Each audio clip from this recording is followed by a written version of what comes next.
Desertification of land and the loss of forest is a huge problem. Taking responsibility for growing your own food, for growing locally and perhaps creating your own food forest. Food forests or forest gardens mimic nature. They're a wonderfully regenerative and sustainable and resilient way of growing food and all of the resources that humans may need.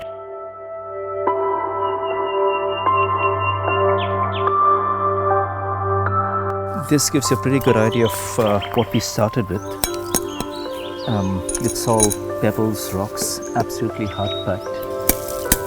As you can see now, however, in a fairly short span of time, it's completely green and wooded over. Basically growing in many different layers from underground through to the canopy, and you're occupying different niches in space and time. So at any given point you're getting a yield from the garden, and every layer is serving you in one way or another. A little after we began, we started applying permaculture principles to design principles to increase fertility and get more production. Permaculture is the design of regenerative, sustainable and resilient systems that fulfill human needs without damaging the earth. There are three principles of permaculture, which are earth care, people care and fair share, return of surplus to people and to the earth. We did a head count recently of the total number of vegetables and fruits that we have here, and we topped at about 180. We have a short-term perennial lab bean. Underneath it we have growing perennially the Thai ginger. We have something here called flamingo spinach. This is Brazilian spinach, multivitamin plant, wild amaranth. We have bazella, drumstick, black chilies.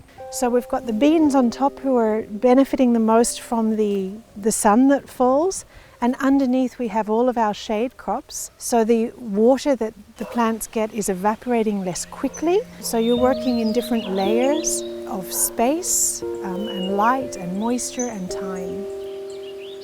90% of anything you see is edible here, absolutely. Careful design is key to success here.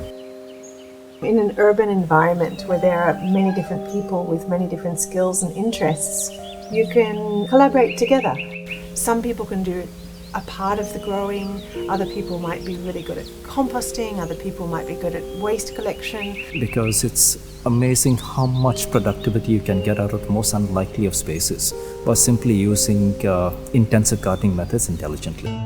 Actually, a small space can be 10 times as productive as a large space, purely because as human beings we can intervene, design the space. We've seen numerous examples of people with just a balcony or patio to grow on. There are many different ways in participating in food, local food security.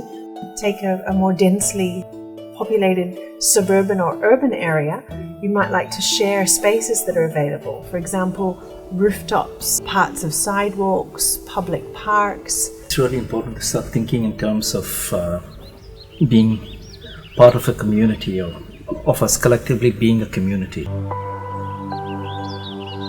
Not paying much attention when deforestation takes place, when degradation of habitat takes place, when we lose green cover, when we lose forests. We are just allowing ourselves to get completely desensitized to the implications of this gradual concretization of our surroundings.